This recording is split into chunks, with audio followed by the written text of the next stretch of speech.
is a review for our same bike, LO26. Ito yung electric e-bike, electric bike, mountain bike na ginagamit natin for quite a while, for about a month ago. Anyways, ito na muna yung specs. 500 watts rated motor, 48 volts yung battery niya, and then 10.4 AH. Maximum speed niya is 30 kilometers per hour. Pero nai-hack siya. Actually sa akin, pwede mo siya paabutin ng 35 on flat surface. Walang pedal-pedal, and then aabot din siya ng 40 kilometers. Actually lumagpas siya 42. Medyo pababa siya. Ibig sabihin tinutulungan pa rin siya nung motor at 40 kilometers per hour. So bumibili siya ng ganun. Mga anong tawag rito, iba pang specs niya is 21 speed yung tatlong, and then ang net weight niya, eto medyo mabigat kasi siya ang net weight niya is 25.5 kilograms as reported doon sa mga website na nagbebenta rin ng mga same bike. Aluminum alloy siya, partida, lightweight ang aluminum alloy, pero kapag binuhat mo siya, actually yung nakikita nyo dun sa mga video na nagbubuhat, sigurado ko yung mga nagbubuhat dun, sobrang bigat ang bigat as in, kapag binuhat, sinasapa ko siya sa pick-up, hindi siya madali. So ayun ang mga mga disadvantage. Ang lithium niya, battery cells is lithium 1850. Battery power rated is 499 watts. So ang difference naman dito raw, kasi meron binibenta 350 watts na na same bike, yung LO26 same bike 350 watts. So ano yung difference? Ang difference daw niya, yung isa 350 watts, parang naka-mugs yung gulong. So ayun yung nakikita natin, parang tatlo. From the motor, may tatlong designed na yung parang imbis na ron sa kasi sa 500 watts, yung parang mga alambre, may marami yung ganun. And then yung 350 watts is yung mga medyo mas maganda siya tingnan, pero less powerful. Pero ang sabi nga kasi, although 350 watts, ang niya rin, ang rated speed niya is umaabot din naman ng 30 kilometers per hour. Hindi ko alam kung paano nangyayari yun. Pero 30 kilometers per hour din naman daw.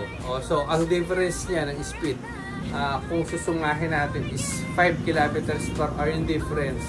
Actually yung 5 kilometers per hour hindi ko siya naramdaman masyado. Kasi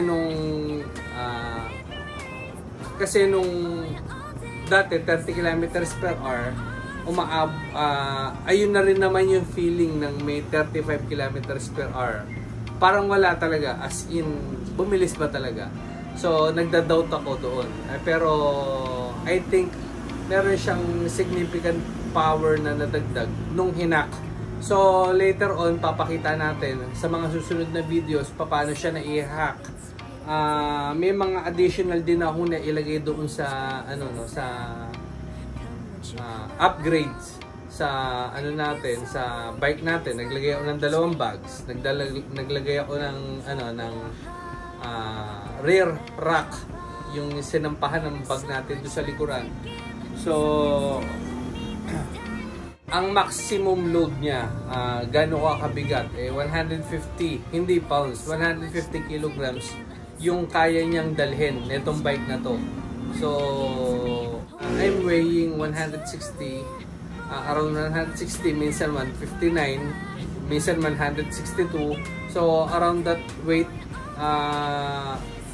wala naman akong reklamo kasi kahit na pataas, pwera na lang doon sa isang lugar din, talagang bundok sa amin. Doon lang ako nangangailangan ng pagpedal. Tinulungan ko siya, pero versus walang machine, versus walang motor, yung electric motor, napaka effortless. Kasi kahit na pataas dito sa lugar namin, siguro yung pataas dito about 20 degrees. Yung pataas dito sa at least yung sa harapan namin. Actually marami ako nakikita rito naglalakad na lang nakabike. Nilalakad na lang yung bike nila kasi ganun siya ka ano. Pero sa atin, eto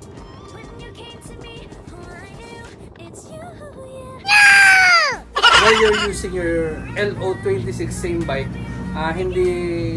halos hindi mo kailangang ipedal. Actually, pwede ako makauwi sa amin. Medyo mahaba yung akyatin dito. Pero yung 20 degrees na uphill is no match for my weight. Sa weight ko yun. Plus yung mga dala ko. Siguro, ipagpalagay na natin sa 170 pounds. Siguro magana nasa 170 pounds. No match. Kumbaga, kayang-kaya. So, ayun ang ano natin. Ang pinaka-review natin dito. Would I buy, kunyari, maibabalik yung oras. Would I buy LO26 again? Sure, I will. Instead of trying that, kasi nakakita ako rito sa lugar namin, paakyat nga itong lugar namin, nakakita ako na ubusan ng battery na mga gumagamit ng scooter. Wow, lakas. Ayan, katabi namin kalsada Ewan ko kung narinig nyo. Ay, yung mga jeep, tsaka motor. Naglalakad, kawawa naman. Dala-dala nila yung scooter, tinutulak nila. So, ayun yung naging ano ko, naging pivot kung bakit ang ginawa ko, mas pinili ko si bike. Yun na ipipedal, pwede mo ipedal na sasakyan once na wala ng charge. Although hindi ko pa naman siya at least 10% hindi ko siya na ibaba. 20% hindi ko pa rin siya na ibaba. Mahaba-haba na rin yung mga tinakbo natin. Naiikot ko na pwede ikutin yung San Pedro, hindi itong malulubat. I mean yung at least yung yung paligid, hindi doon sa loob hindi doon sa loob ng mga at least yung paligid ng San Pedro maikot mo. Palagi ko hindi siya mauubos kasi ang tagal, parang ilang days ko ginagamit ng walang charging na malalayo rin naman yung sinisibat. So versus M365, parang ito si M365 tapos ito yung same bike. So sobrang layo nung quality. Full suspension. Pwede siya off-road, pwede siyang on-road. Actually tinatalon ko sa matataas na na gutter, sidewalk, tapos mataas yung gutter about this side dito. Safe naman siya. Kumbaga na-absorb ng suspension niya yung shock niya yung drop mo doon sa kalye. So, naitatalong mo siyang ganun, pwede mo rin siya sa hagdanan. Kung may hagdanan kayo na mga ganito katataas lang, ganito, pwede mo siya ibaba ron. So, basta you commit. Kapag katrinay mo siya, you commit. Kasi kapag ka nandun ka na, let's say nandoon yung gulong mo nasa hagdanan na, tapos inisip mong huminto, nako, baka, alam mo na, baka ma-aksidente ka. So, ayun lang. You commit to the, yung instant na gagawin mo. Hindi ko na nagagawa rito, patalunin talaga ng mataas. Kasi merong nakapagpatalon ng mataas ng so, newbie pa ako sa paggamit ng bike. Medyo mataas yung itinalon niya. So, hindi ko pa siya nagsusubukan gawin yung stunt na yun. Pero, most probably, kaya to nung same bike. Napakabigat niya lang talaga. Napakabigat. So, hindi siya pambabae. Although, pwede naman. Kung hindi naman, wala kayong balak buhatin, pwede. Should you fold? I don't think so. Pero na lang kung kinakailangan. Kasi kapag ka-finold mo, actually, pag-fold mo, sobrang hirap. So, hindi naman sobrang hirap. Kumbaga, napaka-hassle. Kung i-fold mo siya tapos para ilagay lang sa loob ng kotse, huwag mo na lang dalhin. O kaya dalhin mo. Ano ba talaga? So, ayun. Kung gusto mo lang dalhin, sige, pwede. Pero, alam mo yun, ang hirap. Kasi doon sa likod ng... Yung pickup malaki. Nilagay ko siya sa likod. Doon sa passenger side. Doon sa likodan ng driver. Ginamit ko siya.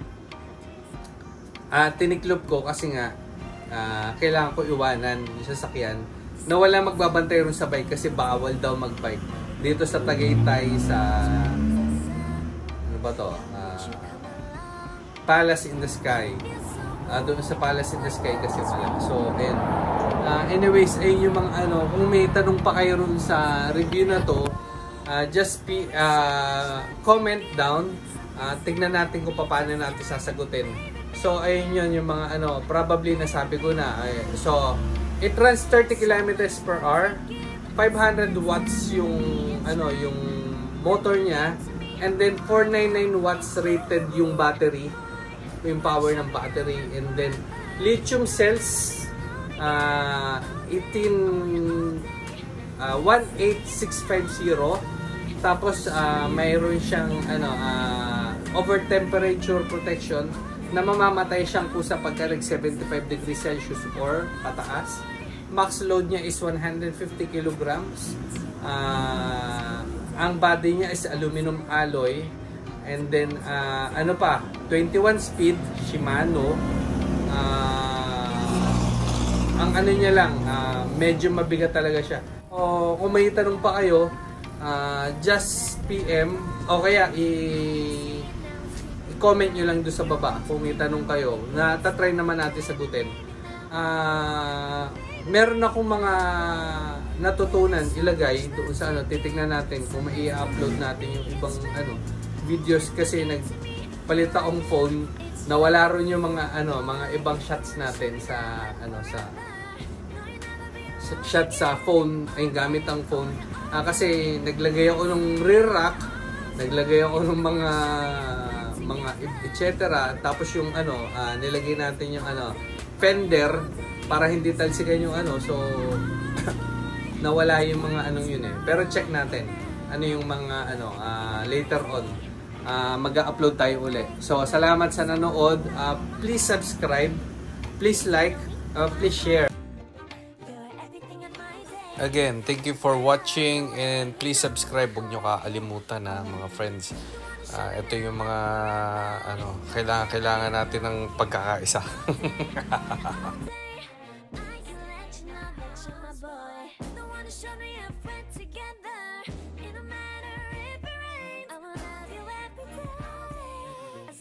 You're in my arms, boy. Don't wanna show me now.